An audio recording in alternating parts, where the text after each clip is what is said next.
Fala galera, Pedro Ivo aqui do canal do Ivo. Mais uma vez não posso deixar de pedir para se inscrever no canal. É através da sua participação que os vídeos têm mais visualizações e a gente fica sabendo o que você está achando do material que a gente produz, e isso é muito importante. Hoje a gente vai dar continuidade às entrevistas com os pré-candidatos a prefeito de Petrópolis. Vou ter a honra de receber o Alexandre Gurgel, professor da FGV em Gestão Pública, e eu espero que vocês gostem. Fiquem com a gente. Fala galera, hoje finalmente consegui receber, com essa coisa toda de pandemia, de afastamento, isolamento, eu estou tendo o prazer e a honra de receber o meu guru, o cara que me inspirou a vir pré-candidato a vereador na cidade de Petrópolis, Alexandre Gurgel, e vamos dar continuidade às entrevistas dos pré-candidatos a prefeito de Petrópolis. Então quero agradecer muito ao Alexandre a disponibilidade. Obrigado, Pedro, uma honra. A honra é minha. E aí vamos começar, né? Eu queria te perguntar, antes de mais nada, o que você tem a dizer para o eleitor petropolitano sobre quem é o Alexandre Gurgel? É uma honra estar aqui, né? Ser entrevistado pelo Pedro Ivo, pré-candidato pelo Cidadania 23, lá com a gente. Então, assim, eu vou tratar isso aqui como um grande bate-papo. Dizer para todo mundo que está participando desse nosso encontro de hoje, primeiro, eu sou Alexandre Gurgel, pré-candidato à Prefeitura de Petrópolis pelo Cidadania, é um partido de centro. Nosso objetivo, nossa maior motivação é a gente trazer uma proposta de fazer a gestão para a população. Então, nós estamos aqui colocando em evidência os mais de 300 mil petropolitanos, que são as pessoas que precisam efetivamente serem beneficiadas pelas políticas públicas. A minha história é uma história bastante simples, né? Eu tenho uma tradição em Petrópolis, ter criado meu filho aqui, morar com a minha família aqui, amar essa cidade e me preparar a vida inteira para hoje poder entregar um pouco dessa experiência em gestão pública, gestão de empresas, né, ao longo de 52 anos de vida e mais de 30 anos de carreira. Então, esse é o nosso desafio e estamos aqui, Pedrinho, à sua disposição. Obrigado. Então eu vou aproveitar já indo direto ao foco, né? Você é um cara sempre muito objetivo, e então eu queria te perguntar o seguinte: você, com toda a tua formação, como é que você se vê de fato preparado para gerir uma cidade como Petrópolis?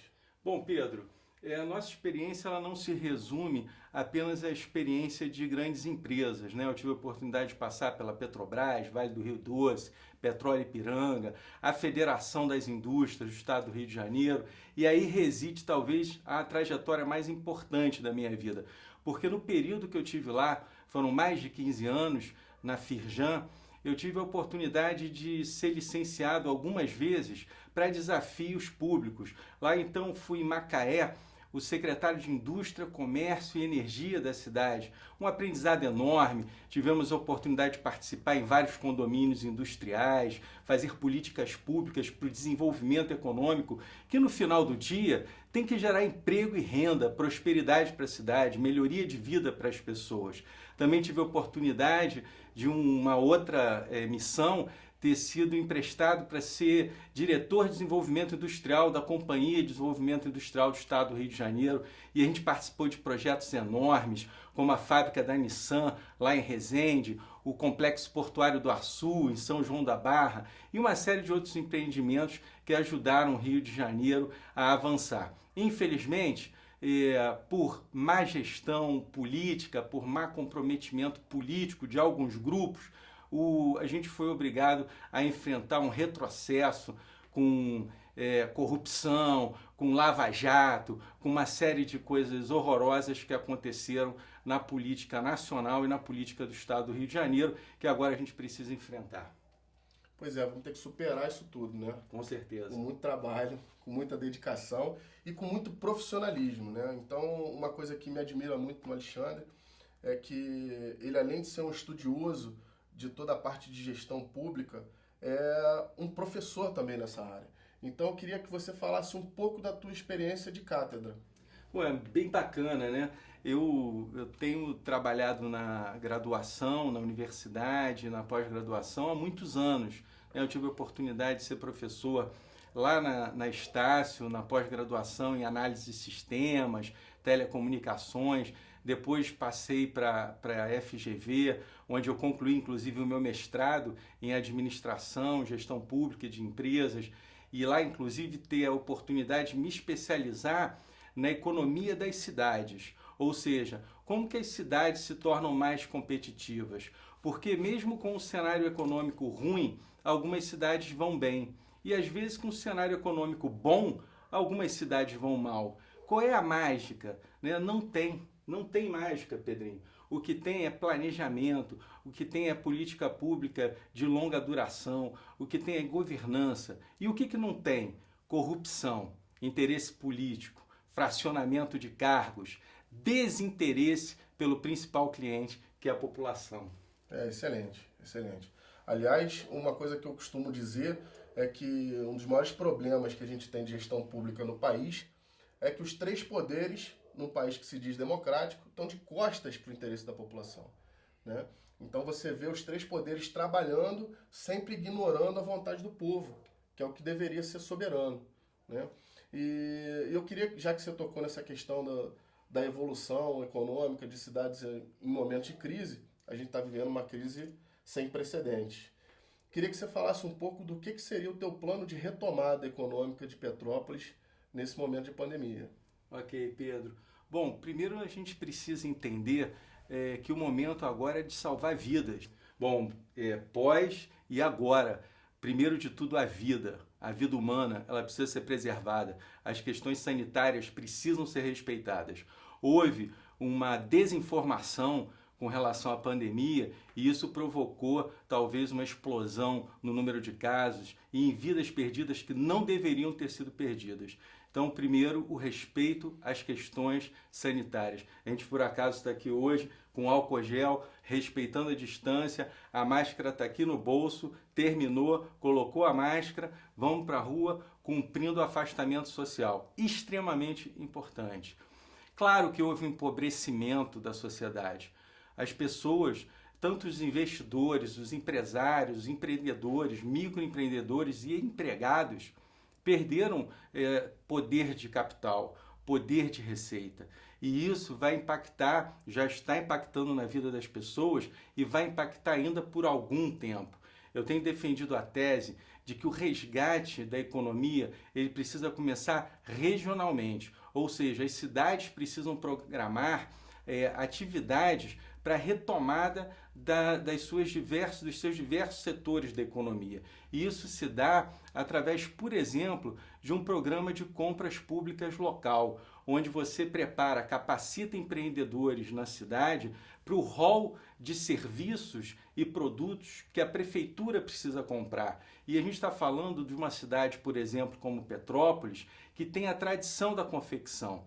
Eu não consigo imaginar a gente comprar uniformes fora de Petrópolis. Eu não consigo imaginar a gente produzir todo o catering, toda a alimentação das nossas escolas fora de Petrópolis. Eu não consigo imaginar utilizar a mão de obra para serviços públicos, varreção, aplicação de asfalto, manutenção fora de Petrópolis. Então é extremamente importante a compra local e a promoção da nossa sociedade. Nós estamos saindo de uma crise, eu espero que o mais rápido possível, que esse sofrimento acabe para a sociedade e a gente precisa começar a trabalhar, a gerar renda e a prosperar. Urgentemente, Pedro. Urgentemente. Não dá mais para esperar, né?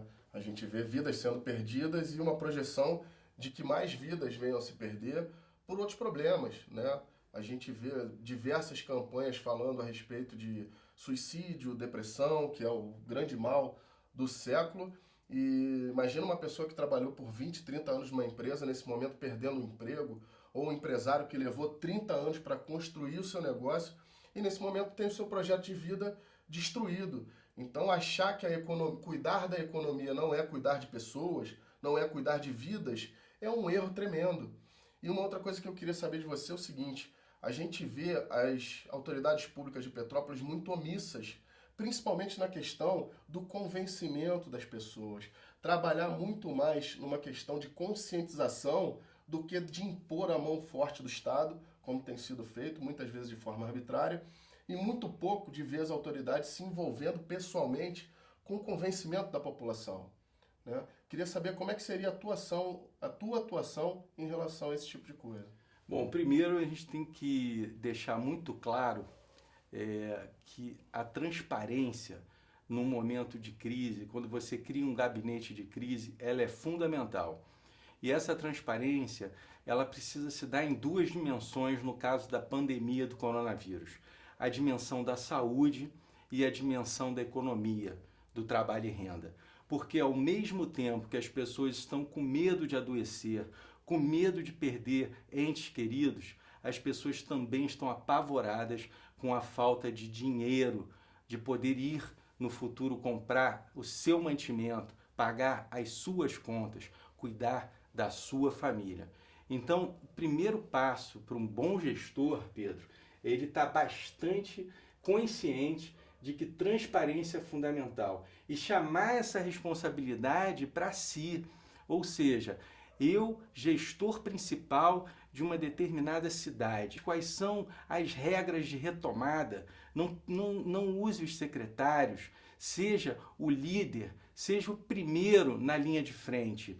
Demonstre todo aquele valor, toda aquela credibilidade que a população depositou quando escolheu para ser o líder de determinado processo municipal. Isso vale para Petrópolis, isso vale para as 5.570 cidades do Brasil.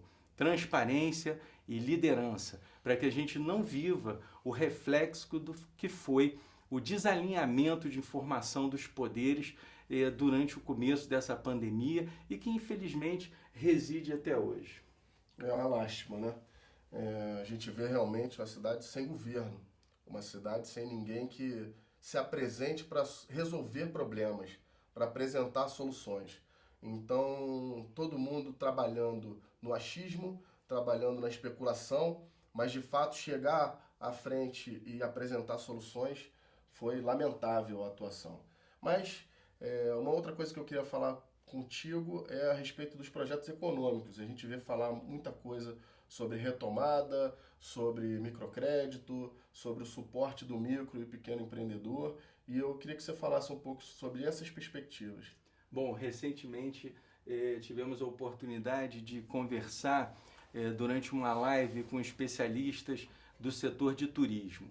O setor de turismo, por exemplo, que é uma das potencialidades de Petrópolis, deverá ser o carro-chefe da retomada das atividades econômicas, porque o turismo traz com ele mais de 50 setores.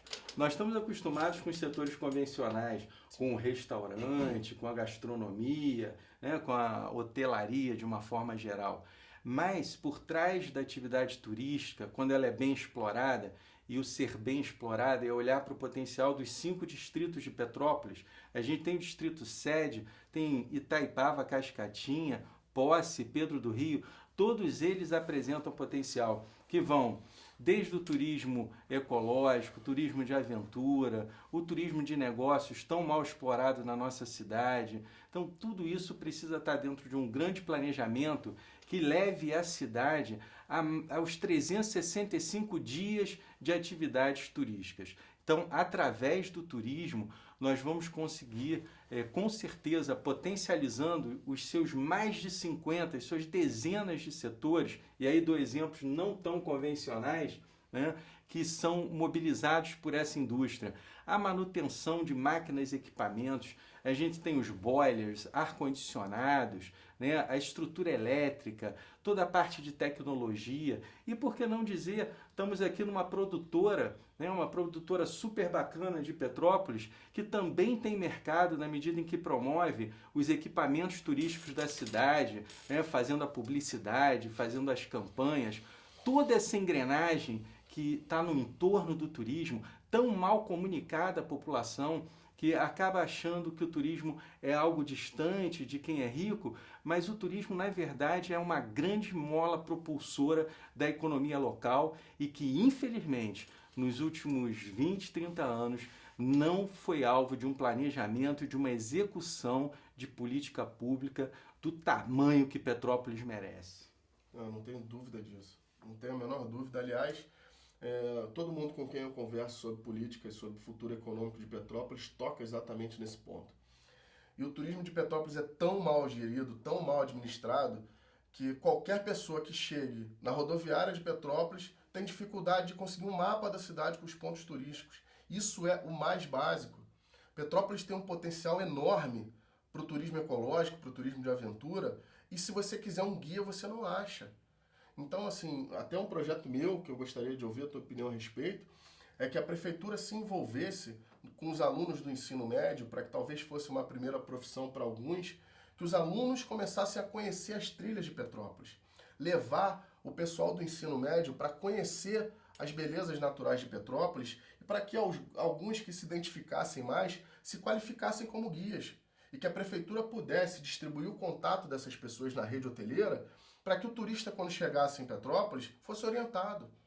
Olha, aqui a gente tem cachoeiras maravilhosas em Correias, em Pedro do Rio, temos a travessia Petrópolis-Teresópolis, toda a estrutura está montada para que você vá com a sua família com um guia, de forma segura, de forma orientada. Ou seja, tem muita coisa a ser feita e não se faz nada. Não é? Petrópolis hoje vive de Bauerfest. É um evento. Petrópolis tem músicos maravilhosos. O pessoal do choro, o pessoal da MPB, tem muita gente produzindo coisa bacana e não se explora isso. Petrópolis virou a cidade da Bauerfest. Isso é lamentável com uma cidade com o potencial que nós temos, inclusive gastronômico.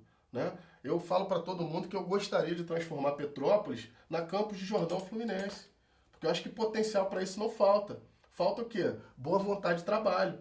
Né? Então eu queria até que você falasse um pouco desse tipo de projeto, como é que você acha, apesar de eu acreditar num Estado mais enxuto, eu acredito que nesse momento é justamente o momento que o Estado tem que se envolver para capacitar pessoas, para fomentar o profissional. Né? Como é que a gente melhora a vida das pessoas? Fazendo com que elas consigam ganhar um pouco melhor.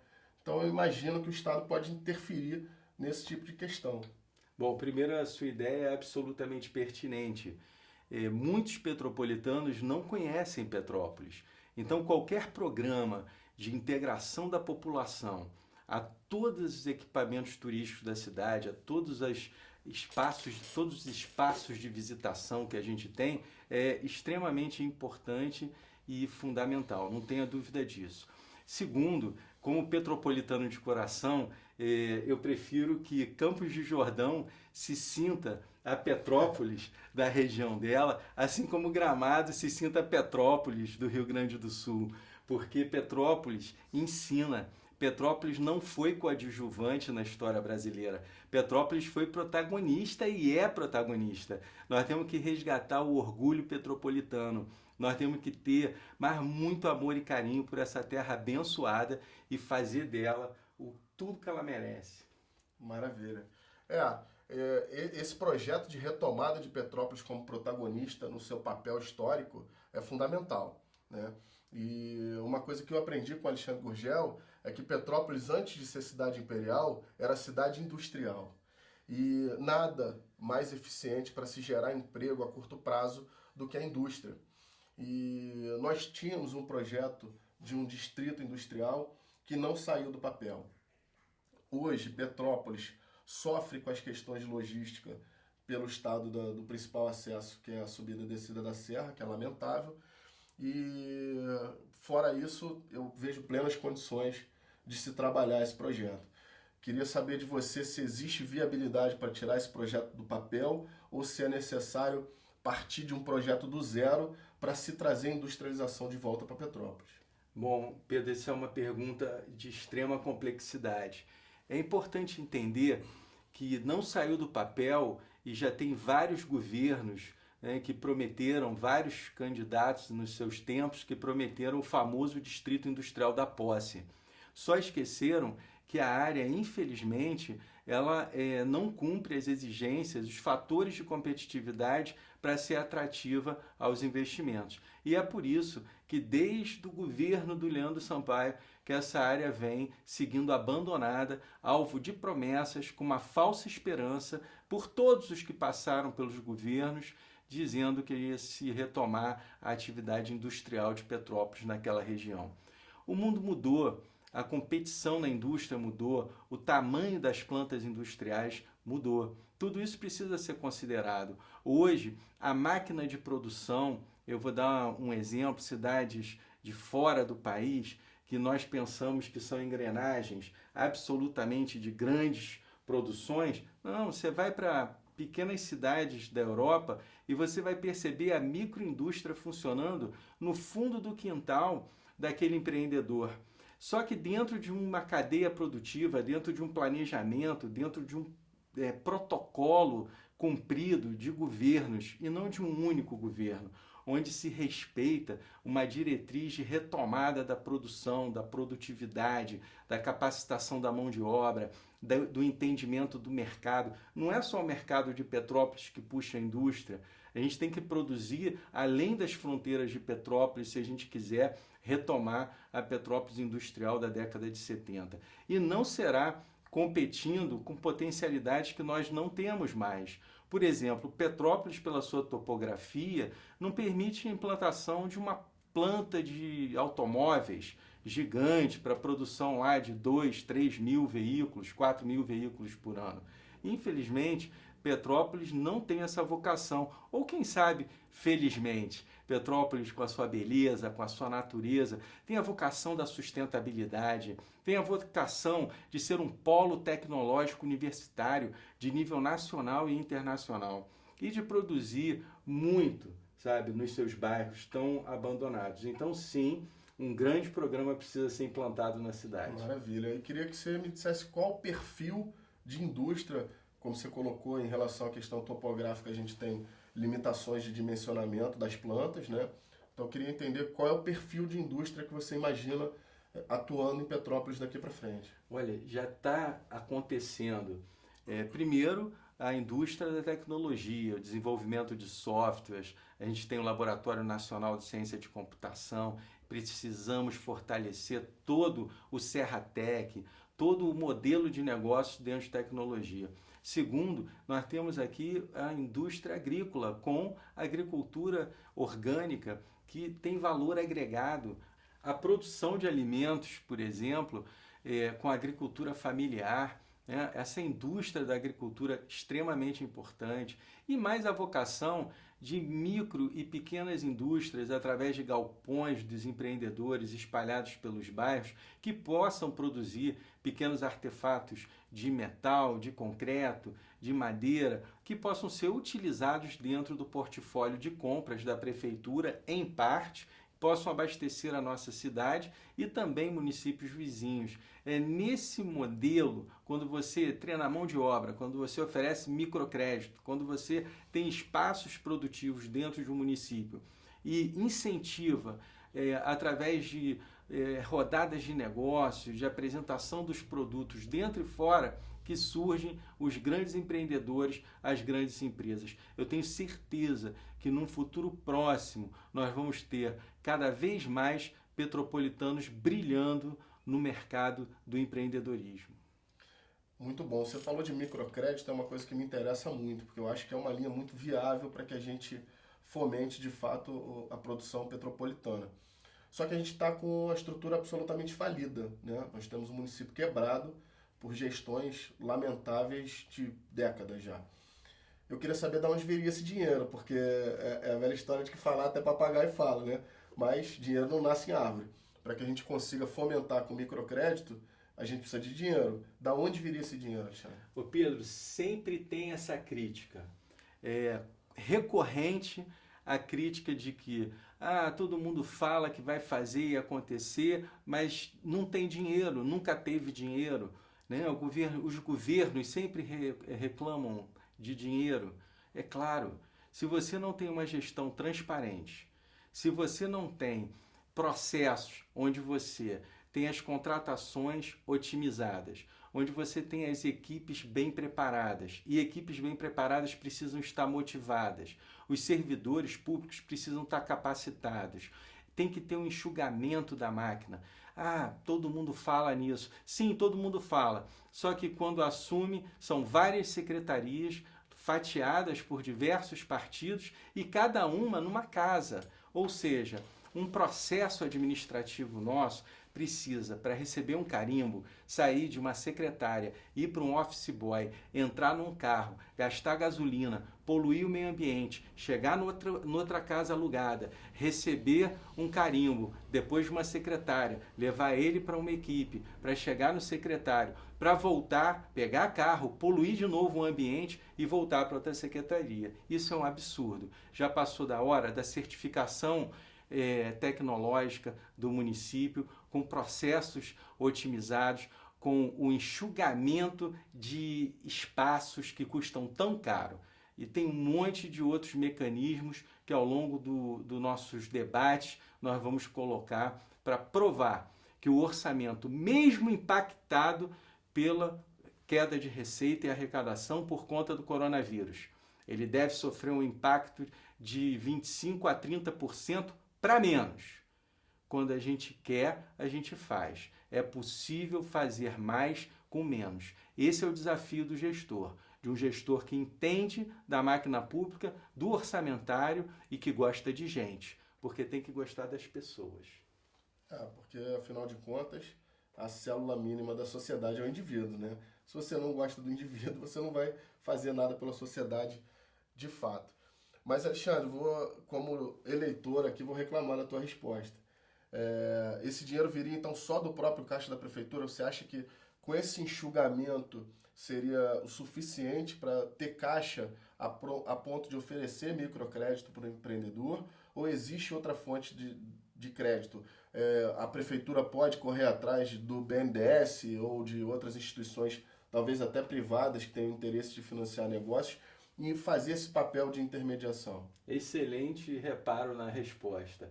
É claro que se você não arruma a casa, se você não arruma a questão fiscal do município, ninguém coloca dinheiro no município. Então, depois que você arruma a questão fiscal, contábil, do nosso orçamento, da nossa execução de caixa, aí sim a gente vai buscar os recursos aonde eles estiverem, seja no nível estadual, no nível federal e, por que não, em parcerias com bancos internacionais como o BID, né, o Banco Interamericano de Desenvolvimento, todos ávidos para emprestar para bons projetos, para promover o desenvolvimento das cidades.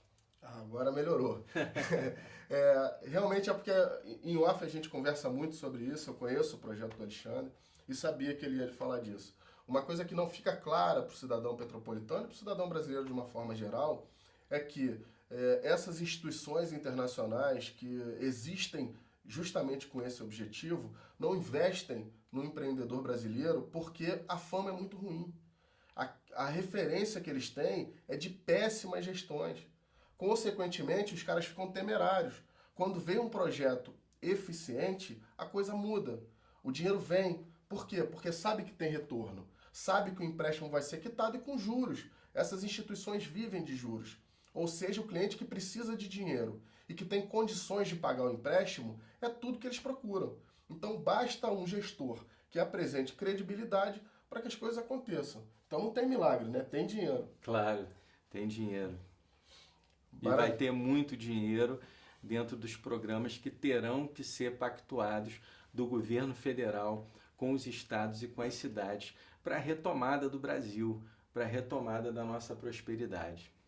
Uma outra coisa também que aí eu falo mais do pouco que eu conheço de gestão pública, que é o direito administrativo, e que todo repasse de verba que os municípios recebem tem critérios a ser cumpridos.